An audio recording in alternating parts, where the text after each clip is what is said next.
From the heartland of America, focused on God, family, and country, the mouthpiece of the Midwest. This is Dale Carter's America. And we're back for another episode of the podcast as we get closer and closer to the big election coming up here in 2024. We love having you with us. We love sharing our common sense solutions for the things that are facing us in our world. And we love the fact that you're part of Dale Carter's America. Kurt, it's interesting, last week we had the back and forth that I had with that troll. The keyboard warrior who just went, blah, blah, blah, blah, blah. And I got more feedback on that than anything we've done lately. It's like, you should have told that guy just to shove it up his ass. That's funny. Well, actually, that you mentioned that, my wife doesn't watch every episode, but she watched last week, and she was pretty pissed off by that, too. So, well, this is why we love having you as subscribers to Dale Carter's America. And Kurt's now going to tell you all the ways that you can help us spread the word, not only by you being a subscriber to what we do, but getting out there and spreading the word. Yeah, absolutely. Tell your friends to subscribe as well. And if you're watching this on video, you can check it out on YouTube or Rumble. And then the audio only version is available on Spotify or Apple Podcasts or wherever you get your podcasts. And then make sure you're commenting and sharing and liking our posts on Facebook. That seems to be where we are reaching the most people. Yep. So we would love it, if everyone who's engaging with our posts on Facebook would then go ahead and watch and subscribe on YouTube. So that's where we need to get a little bit more conversion, on that side. So if you are commenting and sharing on Facebook, make sure that you're also checking out the podcast, and we appreciate it. Yeah. And when you get the video version, you can see our faces. Yeah. And, today I'm in uniform. Tammy Ash at Ash Creations, she made this shirt, and she'll make one for you. We have that pinned at the top, I think, of our Facebook page. It may still be. I'll have to double check. Yeah. So you can get one. They're relatively inexpensive, and you can help spread the word that way by wearing the logo of Dale Carter's America. Yep. And if you're watching the video, you can see that I have a mustache this week. Is that new? Yeah. What are you going for there? Is it like a porn stash thing you got going? You said that, not me. That is not what I'm going for. No, it's float trip week, so I figured I'd go with the mustache. Bob Watson has a mustache. He does. Yes, he does. And he's a very gentlemanly and trustworthy fellow. So, what does that say? Handsome guy. Yeah. He's been taking care of folks through State Farm Insurance for 5 decades. In fact, he's about to celebrate his 50th anniversary as a State Farm agent. Go see Bob at it. There you go. Blow up in the picture there. Got the salt and pepper thing going there, too. Yeah. Great mustache. Yeah. Mustache. Bob's going to be at his offices at 7th and Main on May 1st for a special day. He wants you to come by, even if you're not one of his clients. Maybe he could talk you into letting State Farm bundle your home and car insurance to save you even more money. 7th and Main in Blue Springs. You can reach Bob and his team at 816-229-7878. Auto, home, life, commercial insurance. If you can insure it, Bob will get it insured for you through State Farm, licensed in both Missouri and Kansas. My State Farm agent, a guy that I will share with you. Tremendous people. There's a term called criminal justice, right? It's been around for a long time. Criminal justice. And we're going to get to a lot of my solutions for how we move forward. May not be your solution, but my solution for how we move forward. At least maybe that might get some discussion started. But one of the things we're going to start with today is criminal justice. That used to mean something different than it means today. It used to mean justice for the victims. Right. And now it means, more kind treatment for the criminals. Now, as we record this on Monday, you won't get it until Wednesday, and the eclipse will have already passed by Wednesday. At least I hope, right? It's only supposed to be like a small deal there. And there are prisoners in New York. I guess because they don't let the prisoners out at night, right? Because it gets all crazy and stuff. So during the eclipse, they're going to make sure that everybody's on lockdown just to make sure that nothing crazy happens. Well, some inmates in New York said that violates their constitutional rights, their religious view, if you will. So they sued. And in this upside down world that we live in, guess which way the court ruled? Well, there you have it if you're watching on video. They ruled for the inmates. So the inmates who sued and won are going to be out to see the eclipse. Now, when they say out, I mean, what does that mean? I'm curious about that. Like, they just get to, they're still in the prison, they just get to go outside into the yard or whatever? I think that's right. Yeah, and I asked somebody about this, what's the big deal? Because it's the middle of the day. And somebody told me because weird stuff can happen when it gets dark, just as a precaution, they're going to lock down all of the inmates. And so the inmates, because they're running the place, they went to court, said this is part of their religious rights. I'm not quite sure what religion it is that, the doctrine is you have to go out and observe the eclipse. Right. Do you know? And no, I don't. And it is sort of, I mean, it could be, some weird paganism or some shit like that. But I don't know. I mean, I don't really see that big of a problem with it if they are still within the confines of the prison. Obviously, if they're going to like some public park somewhere, where kids are around and stuff like that, that would be a much bigger issue. Yeah. But yeah, I mean, I just got a problem with, inmates going, I want this and I'm going to go sue for it. Fuck you. You're in prison. Right. No, let's get them cable TV. Let's, give them every creature comfort there is. Yeah, I need a pool table and a, Why stop there? Put a pool in. Yeah. Hot tub. Whatever it takes, man. Just you got to take care of these criminals. Yeah. I mean, yeah, I do see kind of both sides of this. It is a significant event, however much it means to you or not. I mean, people travel across the country to see it. It's something that will happen, a handful of times in your lifetime, if that, depending on where you live in the world. But yeah. I don't know. Maybe there are bigger fish to fry, but I do see how it could be, it could be a problem. I put it at the top of the podcast because it's happening, pretty soon after we record this deal, and won't be back in the northern 48 until August 23rd of 2044. If I'm blind next time we do this, it's because I forgot to put on the sunglasses. Kurt will be here in 2044. I'm not quite sure I will be, but you never know with modern medicine going the way that it is, right? Yeah. Okay. So we got a lot to get to on the podcast today. We thank Royal Roofing and Solar for being on board. You can reach them at 816-540-7057. If getting a new roof for spring is on your to-do list, make sure you're dealing with people who aren't 1099 employees. Make sure you've got a company that's got actual employees. Trust me, Bob Watson will tell you that. Unless you got a really big umbrella policy, you better make sure that they're employees of the company who are doing the work. That's something Austin Watterson wants you to know that Royal Roofing and Solar is 100% on. And if you want to put solar on that house, if that's your choice, not a federal mandate, but if it's your choice and you think that might help you with your utility bill, Mike Dale will show you how to get that done, and he'll show you examples of folks who are getting credits now with Evergy instead of a big bill. Air conditioning season's coming up here, and the sun is going to shine brightly today on Eclipse Day. So get with solarbyroyal.com, and if it's just a roof you need, royalcontractingkc.com. Let them put the roof on your house like they put the roof on my house. This is kind of a cool feature on the website, too, that I'm just noticing for the first time, but they have a map of all the different jobs that they've done on Google Maps, and you can see the... Is mine on there? The review. Well, I don't want to dox your house. Oh, yeah, let's don't do that. Yeah, my wife will appreciate that. See, Jennifer, I'm thinking ahead. Moving right on. See, I don't even think about stuff like that, right? And I guess... Yeah, let's put your house up on the podcast and, your address. We put pictures of it up, but we didn't exactly put the address out there. Yeah. So I just paid a humongous bill to KU Med.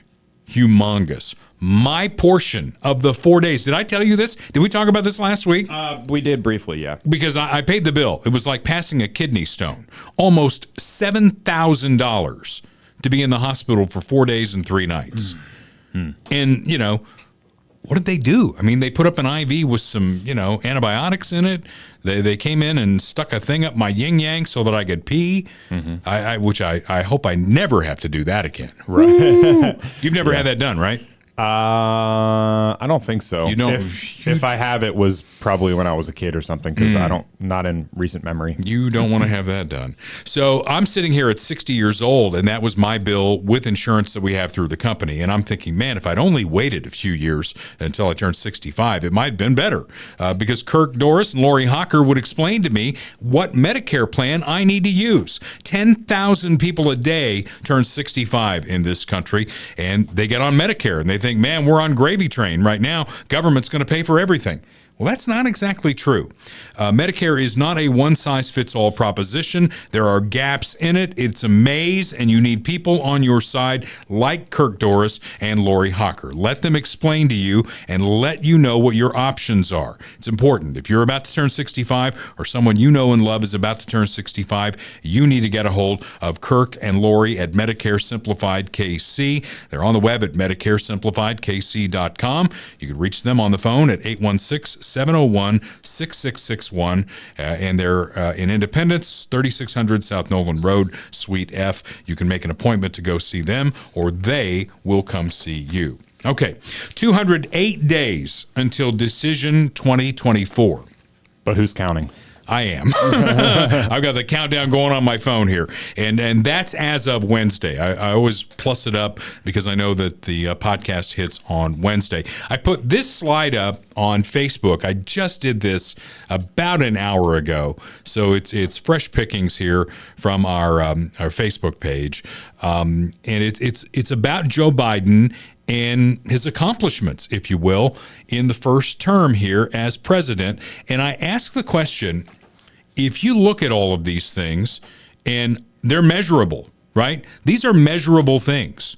Historic inflation, botched Afghanistan withdrawal, the Strategic Petroleum Reserve at its lowest level, supply chain shortages, gas prices at a record. By the way, I noticed this because I look at it every day on my way into work. In Blue Springs, the convenience store that I look at before I get onto I-70 was up 40 cents a gallon today. 40. Now, what's happening here, maybe you've noticed this, they'll ratchet it way up, and then it comes down 2 cents, 1 cent, blah, blah, blah, blah, blah. And then it goes way up again. So today is one of those way up days, up 40 cents a gallon. Energy. What's the red line on that? Energy dependence on others. Yeah. I mean, energy independence went out the window with Donald Trump. Record credit card debt for Americans, over $1 trillion and growing. Mm-hmm. All right. The highest vacation rate of any modern U.S. president. Now, I don't come down too hard on him on that because president is president. You carry that with you wherever you go. The nuclear football is right there. So I'm not going to ding him too hard on that. And who doesn't love to golf? I mean, let's be honest. He's not a big golfer. No, I did see him. I did see a video. I have a lot of golf stuff on Instagram. And there was a video of him taking a golf shot, and it was not good. Yeah. He was trying to hit a wedge onto a green or something like that, or like hit a rock and flew back the other direction. That's about how I'd play golf. And he's challenged Donald Trump to a round of golf too. And Trump is, he's not a professional or anything, but relatively speaking, he's not too bad at golf. So I would love to see that. He'd get creamed. I saw him on that deal with the two other presidents, and then, Colbert set him up on the joke, and he's like, I told him, up his handicap if he'd carry his own bag. I mean, whatever. Lowest golf humor, gotta love it. Lowest K through 12 test scores in decades, 7 million and counting illegal border crossings. That's a big one. Yeah.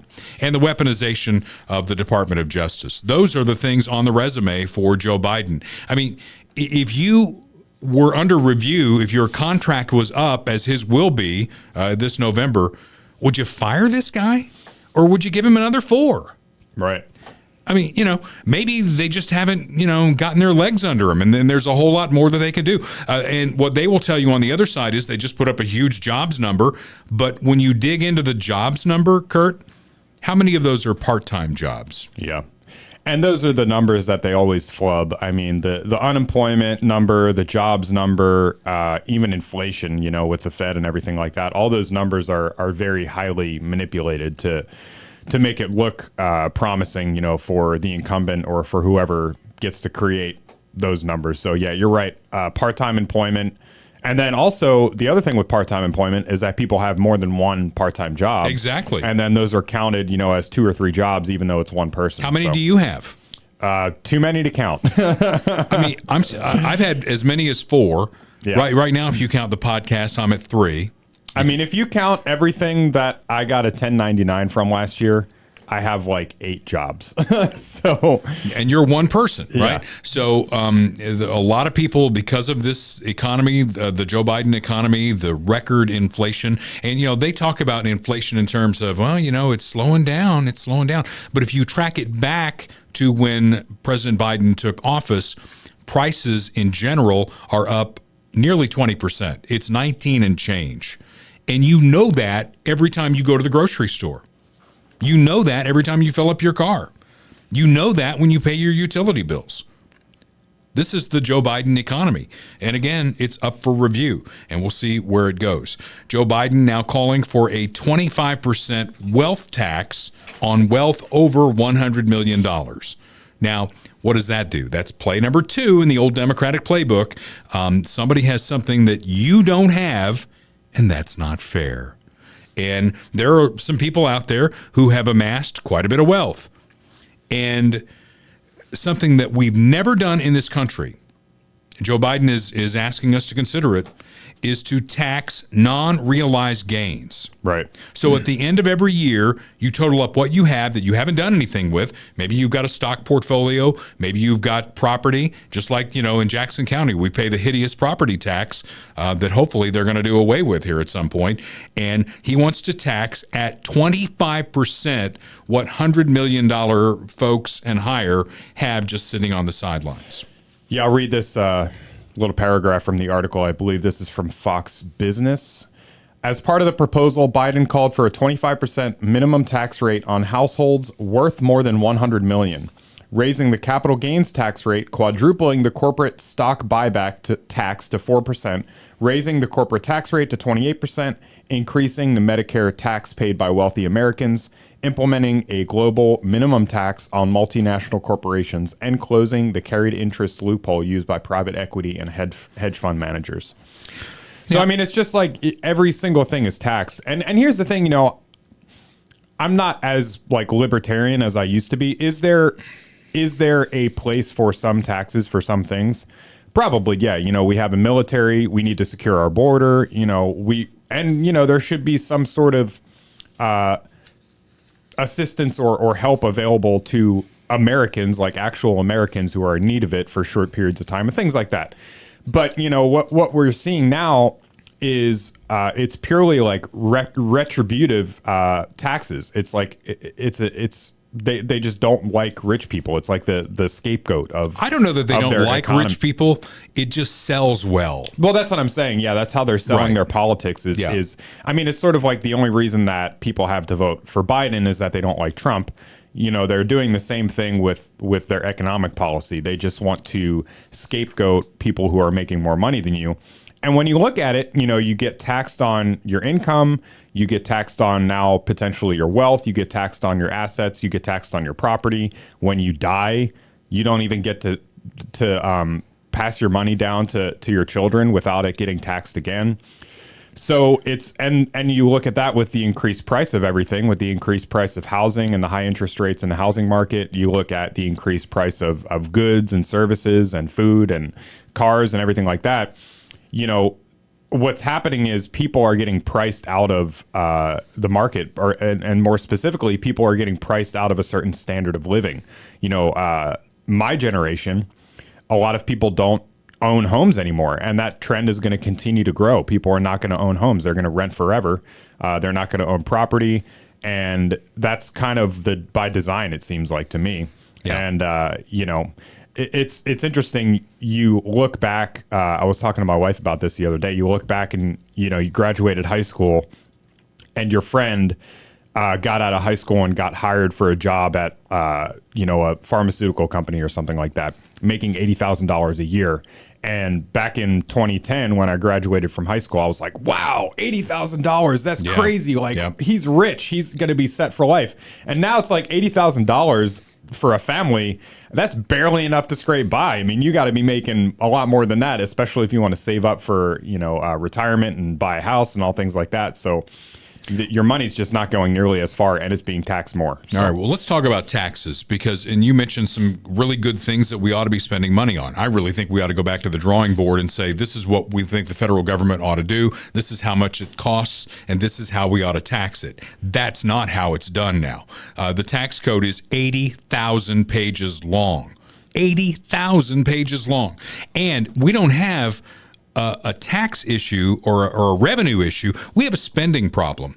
If you look at the amount of revenue that is collected by the federal government, it is higher than the GDP of every country on planet Earth except China. Yeah. Think about that for a second. We collect more tax revenue than the GDP of any other country on Earth other than China.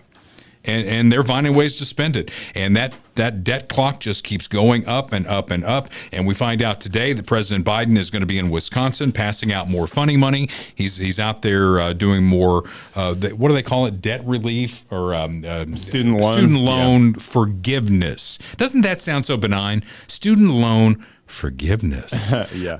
It's a transfer to somebody else. And you just pulled up the debt clock and you can see exactly what I'm talking about. Our debt increases at this rate by $1 trillion every 100 days. Yeah. When is enough enough? When does somebody start to say, hey, that's a problem? Yeah, total national debt, 34.636 trillion. Debt per citizen, that includes babies and, any age, is 102,000. Debt per taxpayer is 266,951. Trust me, we have solutions on the way, or at least I have solutions. Kurt doesn't have to agree with me 100%, and he probably won't on some of them. But solutions are coming in the back end of today's podcast. President Trump, meanwhile, former President Trump, splitting his time between court appearances and campaign appearances and fighting the ever dishonest media. He had a fundraiser over the weekend. Now, Biden and the two presidents went to New York, right? And they raised $25 million. Did you see over the weekend Trump raised $50 million? I did not see that. $50 million. So a huge fundraiser for former President Trump. And he's got to fight the media. And we know this. And they did this with a straight face. And I will give credit to one of the people I saw on CNN over the weekend, one of their contributors, because Wolf Blitzer was trying to sell this clip as edited. You got the edited version, right? Yeah, I've got both. You got both. Okay. Actually, let's go to the clips. Play them both. This one, particular one, is from Pod Save America on Twitter, but it's the same clip. Is this the unedited version? This is the edited version. Okay. Yeah, first. The Democrats say, please don't call them animals. They're humans. I said, no, they're not humans. They're not humans. They're animals. And Nancy Pelosi told me that. She said, please don't use the word animal, sir, when you're talking about these people. I said, I'll use the word animal because that's what they are. This is country changing, it's country threatening, and it's country wrecking. They have wrecked our country. Nobody's ever seen anything like it. Under the Trump administration, we had a tough policy of getting the bad people out. We wanted to get them out. We took them out by the thousands, and we took, as an example, the MS-13 gangs out. Okay, so I want to watch that one more time, and I want to draw your attention to a couple things. Yeah. Right in the beginning here, and I'll leave it paused on this screen if you're watching on video. They have the closed captions on the clip, and it says, the Democrats say, this is Trump's quote, the Democrats say, please don't call migrants animals. And they have migrants in the brackets. So if you took high school grammar or whatever, when you see the brackets, it's a subject to a sentence that is implied in the sentence because it's not actually in there. He didn't say, please don't call migrants animals. He's referencing something that is not in that sentence. But what they're doing with this clip is they're selectively editing the clip and then they're implying something that is not actually implied by putting migrants in the bracket here. Because he's not talking about migrants. He's not talking about all migrants. He's talking about something very specific, but they deliberately put this word migrants in the bracket to make you think that he is referring to all migrants when he actually isn't. That's the trick of the editing here. And we'll watch it one more time. The Democrats say, please don't call them animals. They're humans. I said, no, they're not humans. They're not humans. They're animals. Nancy Pelosi told me that. She said, please don't use the word animal, sir, when you're talking about these people. I said, I'll use the word animal because that's what they are. That's the main part of the clip there. And that's what they are. And he's talking about criminals who come across the border. Well, here we can watch the. This is literally like. It's right before that. It's like 3 seconds before they start that clip. This is what he actually said. A student in Georgia who was barbarically murdered by an illegal alien animal. The Democrats say, please don't call them animals. They're humans. I said, no, they're not humans. They're not humans. They're animals. So that bracket that said migrants should have said illegal alien murderers, because that is the subject of the sentence directly before that. He said he's talking about the illegal alien murderers of Lake and Riley. And I'll let you go off because I have much to say about this. But okay, so I mean, what I saw over the weekend was Wolf Blitzer on CNN basically taking the edited clip and trying to make Trump say something that he didn't say.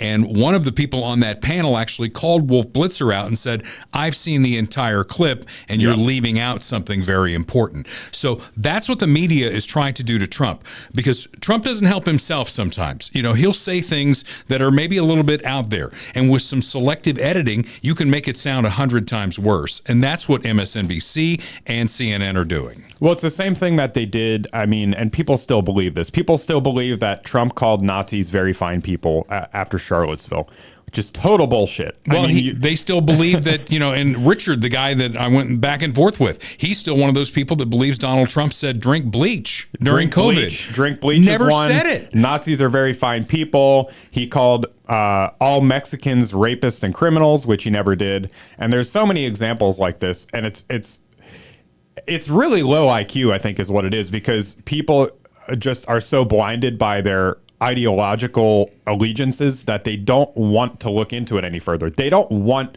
to have the cognitive dissonance of being proven wrong by actually seeing the full clip. They just take the bait and they accept, you know, the what's fed to them and believe it, because it's uncomfortable for them to actually go back and watch Trump's full speech at Charlottesville, or about Charlottesville. I don't think it was actually there, but which is in my opinion, one of his best speeches as president. It was a fantastic speech. He totally denounced, you know, the neo-Nazis and everything like that. In fact, in the same sentence, he said there are fine people on both sides, and I'm not talking about white supremacists, neo-Nazis, and et cetera, et cetera. But they cut that out. Yeah. And it's the same thing here. It's clearly very deliberate. Yeah. So the question I have, you know, do any Democrats really love Joe Biden? Are they voting for him, or are they voting against Trump?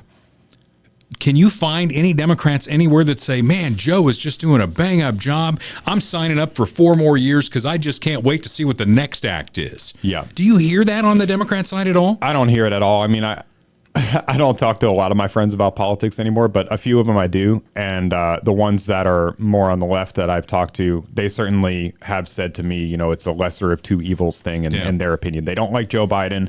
They understand that he's old and senile and probably not with it at all. He's probably not in charge of anything.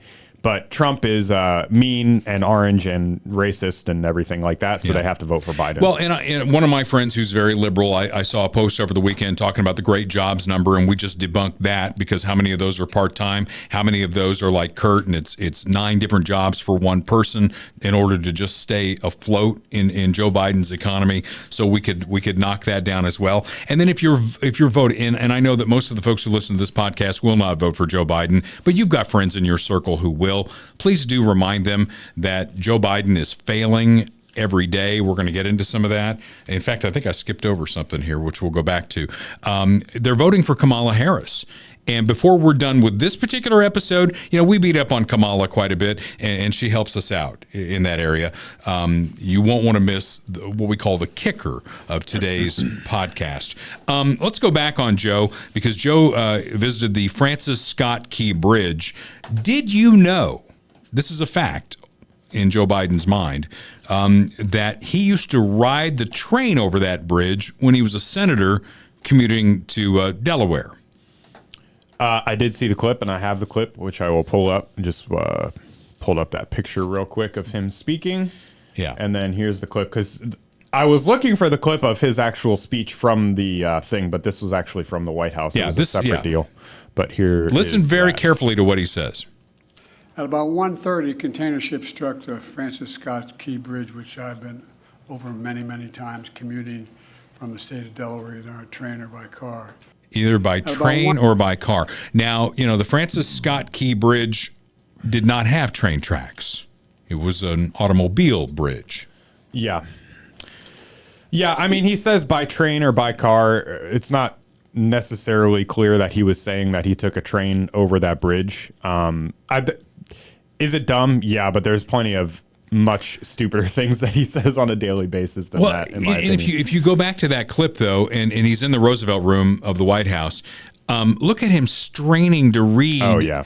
And then he kind of goes off script when he says stuff like this because people on his staff know that there's no train tracks over the Francis Scott Key Bridge. Right. And so he's always making it about himself. And when he goes off script, that's when he gets in trouble. But watch it again and just look at how he's straining to read the teleprompter. At about 1:30, container ship struck the Francis Scott Key Bridge, which I've been over many, many times commuting from the state of Delaware, either on a train or by car. Yeah, that's the leader of the free world who wants 4 more years. He was also getting in some hot water, apparently, when I was looking at this on Twitter last night. A lot of people pointing out he had to bring up his son, Bo, during the speech and was kind of equivocating his son dying to the workers on the bridge dying. And again, is it that big of a deal to me? Not really, but he does like to bring up Bo whenever he can. Well, last year I was at Arlington Cemetery, happened to be there on Memorial Day, and the president spoke, to a big group of people, and I counted 3 times during that speech that he brought up Bo. You were at the speech? I was. Yeah. Yeah. And it got a smattering of applause. That speech did. I mean, you could hear the birds in the background at Arlington. It's just because they were being respectful of the cemetery. I'm sure that's it. Yeah. I'm sure that's it.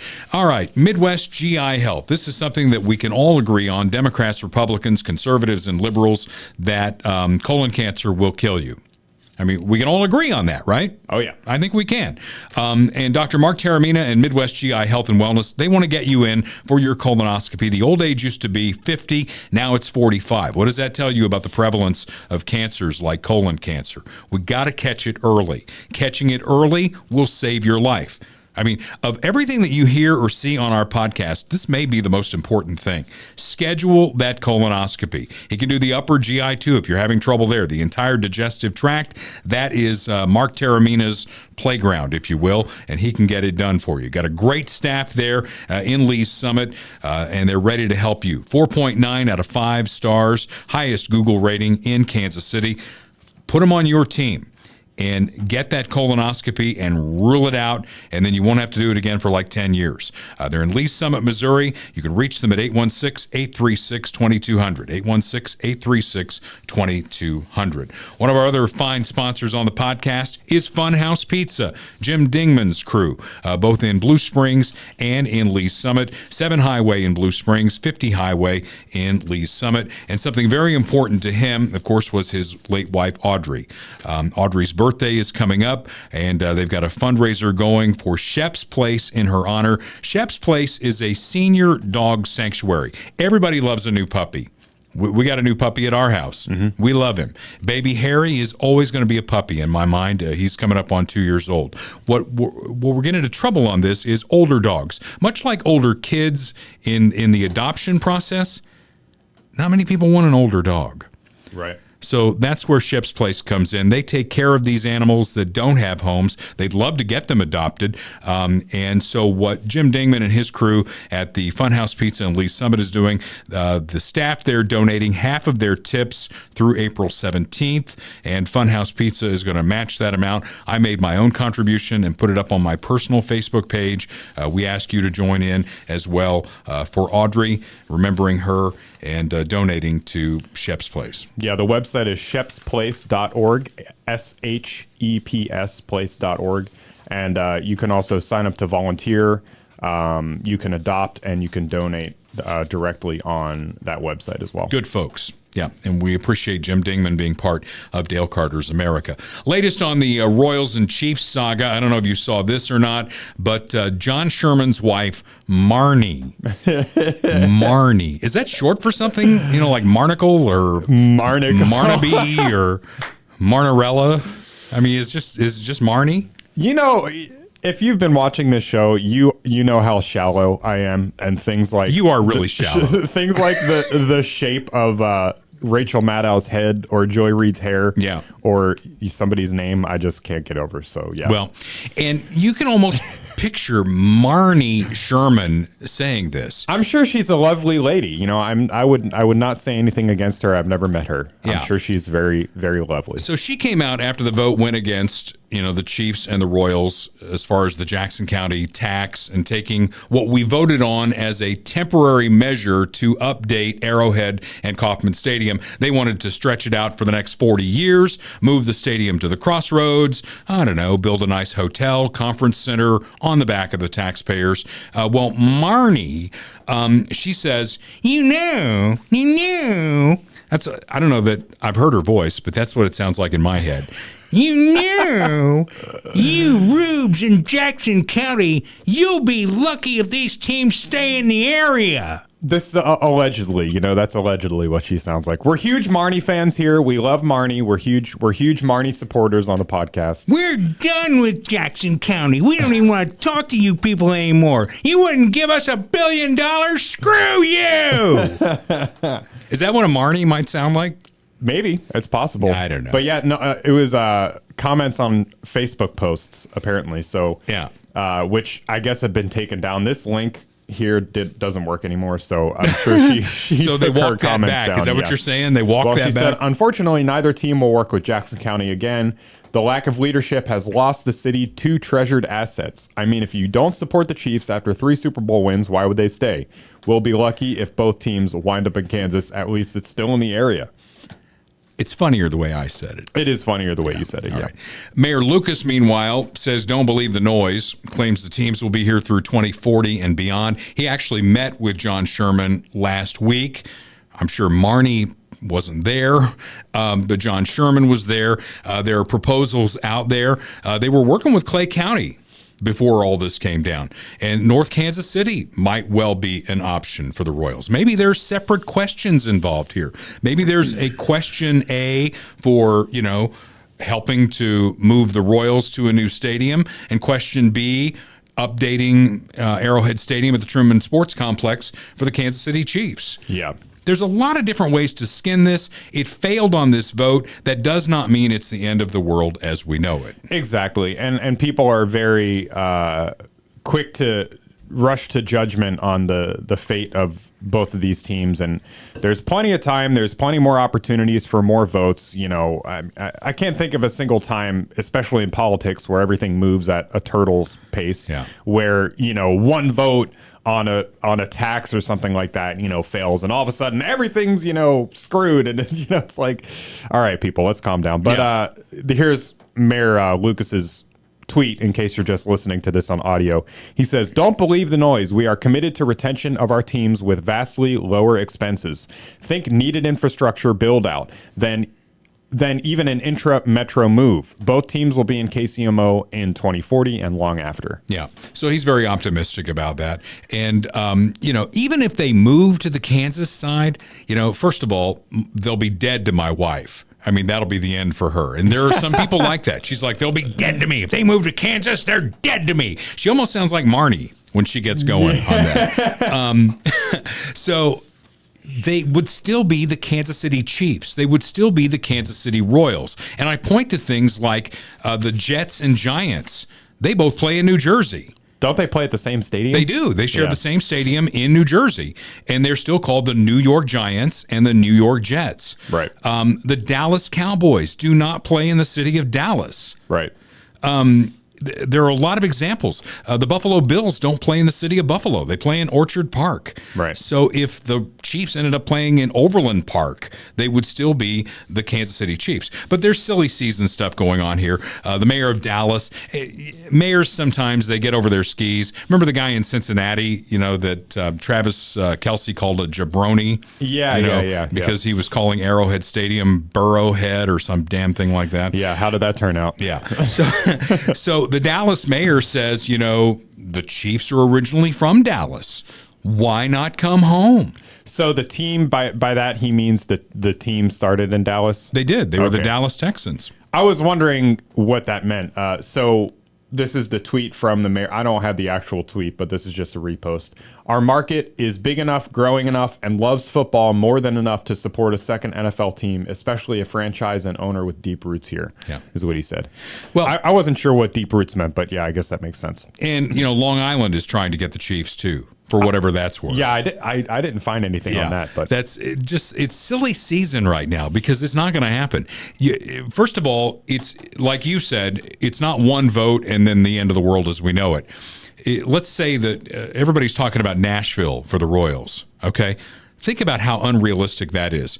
The city of Nashville just put up money to build a new stadium for the Titans. Yeah. Do you think they've got an appetite to build a new ballpark for the Kansas City Royals? And then on top of that, there's a minor league baseball team in Nashville that the Royals would have to pay to move. Yeah. Got to get them out of there. And then you've got to get the approval of the other owners. How likely is that? Think about what Oakland finally went through to get out of there, to get to Vegas. And you want to talk about a dump. The Oakland Alameda Coliseum, that is dump with a capital D. Yeah. It's so bad that while they're building the new stadium in Las Vegas, the A's are going to play at a minor league ballpark in Sacramento. They're not even going to put the word Oakland on their uniforms. It's going to be A's or Athletics. They're not going to be Oakland anymore. That's how bad that situation is. And even that is taking many, many years to implement. Decades. Yeah. Right. I mean, I'm sure that they've been in talks, in negotiations about the team moving to Nashville, or to Vegas for a long time. And just now, it's actually starting to be implemented. And then even the implementation part is taking several years. So it's not, everyone needs to calm down. It's not going to happen overnight. I'm just wondering what it would be like. I'd love to be a fly on the wall if my wife had a beer with Marny Sherman. Yeah. He'll be lucky if they move to Kansas. Well, if they move to Kansas, they're dead to me. It would be worth it. I think maybe Marny should be like an adjective. It's like a description of when you're being extra pissy and your voice starts to sound like that. It's like, stop being Marny. Let's hope my wife never hears any part of this episode. Can we bury it like a cat turd? If you're thinking about moving, whether it's the team or just yourself, you might want to get Michael Schroer on speed dial. In fact, I would highly recommend it. He's a lifelong Kansas City resident with 35 years of residential and commercial construction experience. He's got the knowledge you need to find the just right home for your needs. Looking for your first home, your forever home, land to build your dream home on, something in between, he would love to help you out. And he thinks just the way we do. So if you want somebody who thinks the way we do, and why would you be listening otherwise or watching otherwise? Michael Schroer is the guy you want. We got to get him in here. We've talked about this. We're going to get him in real soon to talk about the state of real estate in the Kansas City metro area and nationwide, really, with everything that's going on. If you're ready to move, thinking about it, want to put your house on the market, call Michael today at 816-783-5800. He's on the web at michaelschroer.com, and I'll spell the last name for you. Michael's pretty easy, but Schroer is SCHROER.com. He's a RE/MAX Heritage real estate professional. Good guy. And there's his name right there in case you missed it. Yeah. So, you had like a bumper that we haven't used in a while. Dale is king for a day. Do you got that one? You want to fire that up here? I sure do. All right. Let's roll it.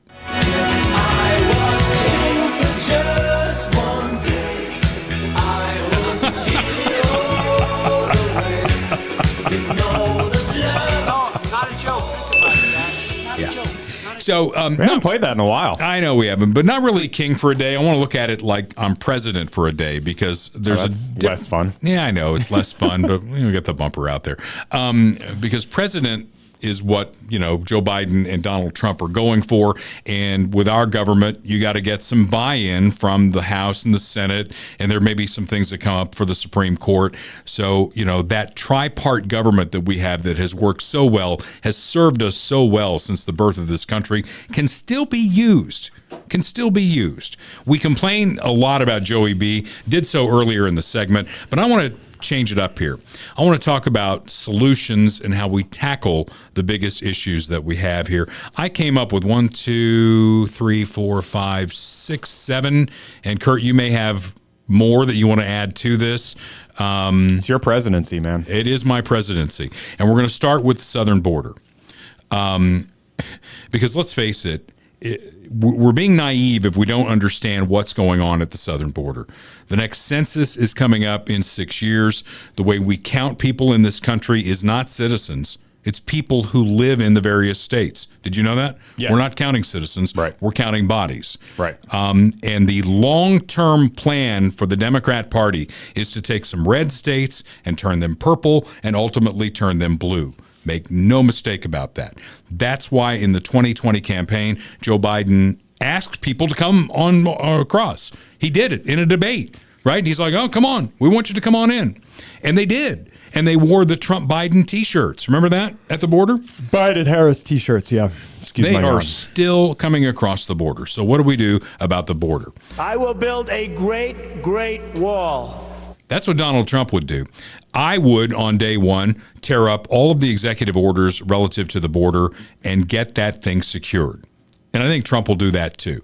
Is tear up those orders, get that border secure. Now, what the people on the left will tell you is, there's a bipartisan bill out there. Why won't people jump on board? Because Donald Trump is telling them not to jump on board. Mean-ass Republicans. That's not true either. If you look into the guts of that bill is horrible. That bill allows 5,000 people a day to come across that border. 5,000 a day. That used to be a crisis in this country. What happened to Democrats like Bill Clinton and Barack Obama who talked about having a strong border? When did that go out the window? Probably around 2015, 2016. We got to have a strong border. There's just no turning back from that. Do we need some immigration reform? We certainly do, probably, because we do need people to come in here and do some jobs that other people don't want to do. But we need to be selective about the people that we want to come into this country. We definitely need reasonable immigration. What we don't need is a flood coming across the southern border. So Dale is president, and I think Trump would do this as well. We'll tear up all of those executive orders, put Remain in Mexico back in place, get with Texas, partner with Texas. Texas wants to arrest illegals coming across the border. Gee, that sounds like a sane policy. I would tell the border agents to work with Governor Abbott and the state of Texas in order to get that done. So that's where I'm at on the border. Sound good? Yeah. All right. Crime. We talked about criminal justice being turned on its head. Now it's justice for the criminals. I would go the other way on that. And this is something that is not necessarily a presidential thing because crime is more or less a local issue, right? Unless you're talking about kidnapping, bank robbery, things where the FBI would get involved. It's a local issue. But from the bully pulpit of the presidency of the United States, you can get out there, you can get on these people, and you can fire up your base. That's one of the beauties of the American presidency. And I think Trump actually used it pretty well. The bully pulpit to basically get his message out, even in areas that he didn't control. We've got to spread the word that crime is a problem, especially in our urban areas, and the soft on crime prosecutors, that's got to end. We got to back our police. We've got to put criminals in jail. It's tough to do that from the presidency, but you can certainly make a case for it. Yeah, I agree with the bully pulpit thing. There's limited things that you can do policy-wise.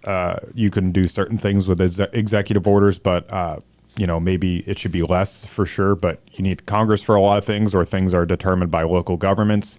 But the president sort of sets the tone for the country. The president is the policy leader, even if he's not making some of the policy. He sets the tone, and he is very popular or unpopular. He's on TV all the time, so he can really set the tone for the priorities of the country. And what Congress can do, to your point, is tougher federal legislation on federal crimes. Lead the way. Be a leader, not a follower. So crime is a big issue, and we need somebody out there talking about it. Abortion is the next... I am officially running for president of the United States. Wrong. Oh, was that the wrong clip? Yeah. Yeah, blame it on the eclipse, because the eclipse is happening a little bit later this morning. Abortion is the next big thing, and for a long time, there was this weird thing with Roe versus Wade. It wasn't really constitutional, but the Supreme Court went that way, and it was in this nether region, if you will, between, there were still forces tugging at it both ways. There were the pro-life crowd saying we don't want any abortions, and there were the right to life people. The right to life people pulling it this way, and the abortion crowd pulling it this way, and nobody was really happy. So what's happened since is that Roe versus Wade has been overturned by the Supreme Court, and now it's moved its way back to the states. And Donald Trump initially was talking about a 15, 16-week ban with exceptions for rape, incest, or the life of the mother. He's now walked that back. Did you see that? No. He wants to leave that with the state governments. And really in a purely... Now, let's take the emotion out of this and take the temperature down a little bit. From a purely constitutional point of view, this is a state issue. Robert Dole used to walk around with the 10th Amendment in his coat pocket, and he was a big believer in the things that are not expressly set out for the federal government are remanded to the states. And that's where Donald Trump is on this now. He's saying this is a state issue, work it out in the states. How's that working out? I don't know if you've seen the stats on this, but since Roe versus Wade was overturned, abortions are way up. So whatever's happening is not working. So this is just me. This is what I would do. I would encourage Congress to, and it may not be constitutional. It may not pass, it may be taken to the Supreme Court and ruled unconstitutional. But I would follow the lead of every other industrialized nation out there and say, let's come up with a reasonable number that we can live with. Nobody likes it. A reasonable number that we can live with, and let's move this thing forward. Because if Republicans don't find a way to shelve this issue, and there's two different things going on here. There's a policy thing that would require legislation, and there's the bully pulpit, which we just talked about. So from a policy legislative point of view, we got to move this thing off. And if 80% of the country can agree that 15, 16 weeks is the right number, if you're going to do this, with exceptions for rape, incest, and the life of the mother, maybe that's the way that we ought to go. And then as president from the bully pulpit, instead of beating the hell out of people who are going to do this, maybe you encourage them to find alternatives. All right? Encourage them to, when this happens in your family, let's find other alternatives that may exist out there. There's adoption.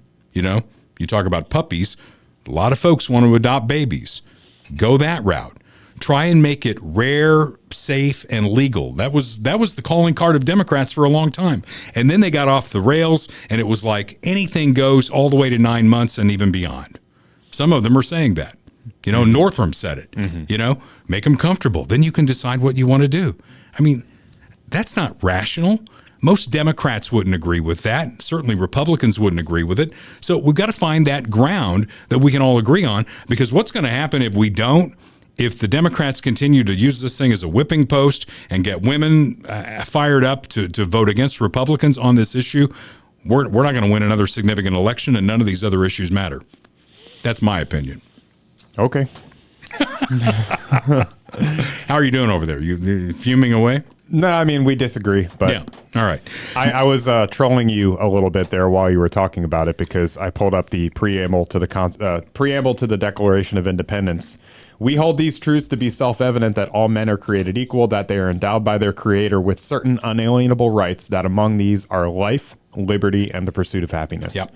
That's why it should not be a state issue. It should be a federal issue, in my opinion. Okay. Well, then let's get it done at the federal level. And maybe that would, of course, the Declaration of Independence and the Constitution are two different things. Right. But the Declaration of Independence is the founding document of this country. The Constitution spells it out, but the Constitution is expanding on the Declaration of Independence. And the preamble to the Declaration of Independence is the first document that establishes this country, and the right to life is included in the very first sentences of that document. Okay, I get all that, but you can't convince people. I mean, you cannot legislate them into doing something that they're going to do anyway. Again, I point out that Roe versus Wade overturned, abortions are up. Right, but I mean, you don't seem to apply that logic to anything else. Like, if you apply that logic to crime, for example, if you're like, well, we can't make murder illegal because people are going to do it anyways, so why should we even bother? You know, that we don't say that. So do you want to put moms and doctors in jail? I think doctors probably, yeah. Moms, I don't know. That's pretty difficult. Why not? They're Why in a not? difficult situation. Why not? They're complicit in the crime, as you call it. They are, yeah. So moms and doctors going to jail in Kurtzville. The doctors are the ones that are actually doing it, and the doctors, you know, the creed of the medical industry is do no harm, you know, first and foremost, and that is the literal opposite of that. Well, so when you should run, they be punished for killing unborn babies? Yeah, when you run for office, you jam this thing through as best you can and see if you ever win an election again. And if anything I think else, you overestimate or underestimate the popularity of the pro-life movement. Honestly, okay. But again, I don't want to get fully into it. This is your presidency, not mine. So. When you run, you can do what you want to do. National security and foreign policy. That's another big issue and an area where Joe Biden has abjectly failed. When you look at the big wide world that we live in, you have to look no further than Ronald Reagan for my blueprint if I were president. Peace through strength. You fuck with the United States, it's going to be a really bad day for you. And we don't have that right now. In fact, we're working with the enemy. Just like Barack Obama did, Joe Biden went right back to the Iranians, right? Mm-hmm. The Iranians. Got to say it right. You know, we're going to entice you to not make a nuclear bomb by being your buddy. How's that worked out for us? We've emboldened the Iranians. The Iranians are behind Hamas. Draw the line there. Into 6 months ago when Hamas attacked Israel, all because you could trace it right back to Joe Biden and his weakness in foreign policy. In fact, we're as weak in foreign policy as we were under Jimmy Carter. And Ronald Reagan came in and said, we're going to have peace through strength. He brought the Soviets to the table. In fact, you could draw a direct line to the Soviet collapse to Ronald Reagan. So a strong president with national security and foreign policy is something that we need in the White House, and we don't have right now. Got to be strong. Energy. We were energy independent before this president. He came in with, we're going to change the world. We're going to, because of global warming and climate change and all of that, we're going to lead the world. We're going to cripple our own economy, and we're going to go with solar and wind. How's that work out during an eclipse, by the way? Does that just like ruin the solar grid for like, I don't know, 4 hours? I don't know how that works. Got to think about that. What do you do on a cloudy day? What do you do on a windless day? As president, I would have an all-in energy policy. There are rational Democrats out there who agree with that. Harold Ford Jr. is one of them. The guy from West Virginia. What's his name? Just left the Senate. Manchin, Joe Manchin. He believes in that. Of course, he comes from a coal state. All-in energy policy. All right, let's use everything that we have. Let's use the natural gas, the ocean of which that we are built on top of. Let's drill for oil. Let's do everything that we can in order to stabilize the energy market. It can be done. And then I would take federal dollars, here's where I'd spend some money, federal dollars to scientists, and let's find a better way moving forward. Let's don't jam a round peg into a square hole. Let's find that next thing. Maybe it's a fuel cell. Maybe it's advances in nuclear power. There are options out there. I'm not saying we got to be, oil dependent forever and ever. I don't think we will be oil dependent forever and ever. But let's stop coming up with something that doesn't exist and saying you will do this. And if you don't do this, bad consequences are going to come your way. It's just like what happened with the Chiefs and Royals. They held this carrot out there. Nobody bought into it. And so they're coming on the back end and saying, these are mandates. You will do this. You will have to do this, or there will be consequences. That's complete bullshit. We need to have an all-in energy policy and fund science to find the smart way forward. And I don't even know what that is because I'm not a scientist, but I would take some federal money and put it behind it. Sure. You with me on that? Yeah. All right, good. So far, we only disagree on one thing.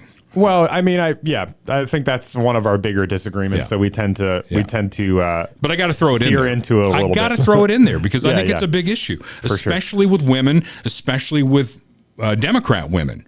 So it's, you either want to have 80% of the country behind you or you don't. That's where I come from on that. The debt and the deficit, these are two different things. Let's deal with the debt first. We talked about it earlier in the podcast. We are literally adding $1 trillion to the debt every 100 days. We're like the Titanic, man. We're sinking. Yeah. We're sinking fast. And where's the number that you start to get concerned about, right? Because the deficit adds to the debt. It's like a downward spiral. And you don't want to have a downward spiral in business. You definitely don't want to have a downward spiral in life. And we're downwardly spiraling, if you think about this. Yeah, the number that, you asked what number we would hit before we start being concerned about it. And we've been talking about it for a long time, in public life and the media. And the number was 10 trillion. And then we blew past that. Then the number was 15 trillion. We blew past that. Then the number was 20 trillion when Obama was president and Trump was president. We blew past that. Then we had all this COVID spending and everything. And boom, now we're at 34 trillion. So what's the new number? I don't know, but with interest rates as high as they are right now, the interest on the debt alone is at some point in the near future going to be higher than what we spend on the military. That's wrong. And you've got people like me who are looking to retire here at some point, and you've got Medicare, and you've got Social Security hanging out there. By the way, I don't look at Social Security as Social Security is something I paid into, right? That's not an entitlement. I paid into it. I want my money back. You forced me to pay into this. I could have taken that money, put it in the stock market, and probably been, a multimillionaire by now. But you forced me into this, a pyramid scheme that the federal government has. So I want my damn money back out of it. Mm-hmm. So don't call that an entitlement. That's something I paid for. But that's going to be a problem because I'm the tail end of the baby boom generation. That's going to be a big number. And fewer people are coming behind to work, so that's going to be a problem. So what are we going to do about this? And honestly, I don't know that Trump has a plan for this. He doesn't. Biden certainly doesn't. Biden thinks, hey, this is going great, man. 4 more years, we could probably be at $60 trillion. Maybe we should shoot for a high number, like $100 trillion. Would that matter? Does it matter at that point? It's sort of become the third rail of political discourse, and Social Security certainly falls into that category as well. But spending in general, even Republican presidents and Republican politicians don't want to talk about it because it's not popular, and it's not going to get them reelected. And Trump certainly falls into that category. He's like, no, we're not touching Social Security. Well, it doesn't matter whether you want to or not. I mean, it's insolvent. It's financially insolvent. So something is going to have to happen. It's either going to go bankrupt on its own, or we're going to make adjustments to try and save it down the line for future generations, myself, my kids, my grandkids. Yeah. But we're just not willing to have the conversation because in order to do that, politicians have to be honest about, listen, cuts are going to have to be made. There's going to have to be cuts to some entitlements because we can't make all the cuts from the military. We can't make all the cuts from foreign aid, although we should certainly do that too. We got to make cuts across the board, and that's not a conversation that anyone wants to have in political discourse because it's not popular and it's not going to get them reelected. Well, I guess I'm not a very good politician because I do tell the truth. It probably cost me my reelection in 2019 and may have cost me the mayor's race in 2020 in Blue Springs because I told the truth. And some people don't want to hear that. The FOP, believe it or not, with my background as the son of a cop and all the things I've done for the cops, they didn't endorse me in 2020 because I told the truth. They wanted this new retirement plan, and the guy who ran against me said, no problem, I'll take care of it, no problem. And I said, I want to get there. Let's see where the budget falls. I'm not going to sit here and promise you that I can do that. So I'm a different kind of person, and it's probably why I'm a retired politician. But what I think, and what I told Chris Matthews once when I had him on my show, which he just completely blew off, I think we're to a point where we need to reboot the whole thing. You know, if you look at our government right now, it looks like the old stereo. It actually looks like some of the wiring we have in here. You can't follow the damn wire to where it goes. It's so convoluted. We just need to reboot the thing, figure out what are our priorities. Okay, our priorities are national defense, right? Social Security, because that's a promise that we've made. Medicare, probably something else that we ought to consider, and maybe nothing else. Maybe we ought to take a look at all this and see what the hell we're spending all this money on, reboot the thing, and then figure out how we want to pay for it instead of going around like politicians do and saying, you know what, the billionaires are going to pay their fair share. That gets you a big, cheer in a crowd, and then all of a sudden you realize rich people are rich people for a reason because they're pretty smart, and a lot of them own businesses, and guess what they do? They pass those costs on to consumers, so you end up hurting the people at the very bottom who you say that you're out there to protect. So that's why I think that what we need in this country is a complete reboot. I don't think Trump's going to do that. I know Biden's not going to do it, but it's what I would do.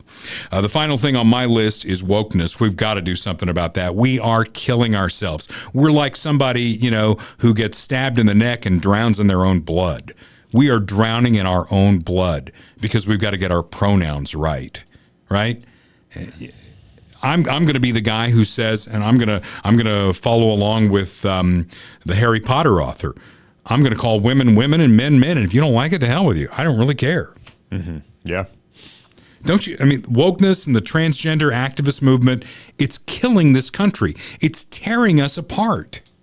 Yeah, and it's deliberate, too. I mean, obviously there are a lot of dumb people that, subscribe to this, but I think the people that are really pushing the narratives in the media and in government, they know what they're doing. They're trying to tear down the American culture. They're trying to tear down our system, our traditional system of government. They're trying to tear down what makes America America so that they can replace it with something else. And the last thing that I would say as president, which I know I will never be because of my candor, instead of doing what Biden did for his cabinet, a cabinet that looks like America and making sure I check every box on the bingo card, I would use John F. Kennedy's way of thinking. I'd want the best and the brightest around me. I might even go to Lincoln's cabinet of rivals and bring in people who don't agree with me just so that I can get, some other opinions going in the room. What we've done under Joe Biden is, we've got a transportation secretary whose only qualification is he's a gay man. Right. That's his only qualification. You've got a vice president one heartbeat away whose only qualification is she's a black female. You've got a Supreme Court justice that he put up. Her only qualification, other than her legal credentials, was that she was a black female. Right. So that would end under me. It would be a merit-based thing. And, if I could find people, of different backgrounds and all that were the best in their field, I think America deserves the best in the field, not necessarily just somebody who's picked because of what they've got between their legs or don't have between their legs or, or chopped off between their legs or chopped off between their legs. Added between their legs. Or what color they are, We'd get to, in my presidency, we'd get to the words of Martin Luther King Jr., where you would be judged by the content of your character and not the color of your skin. So, would I get elected? Probably not.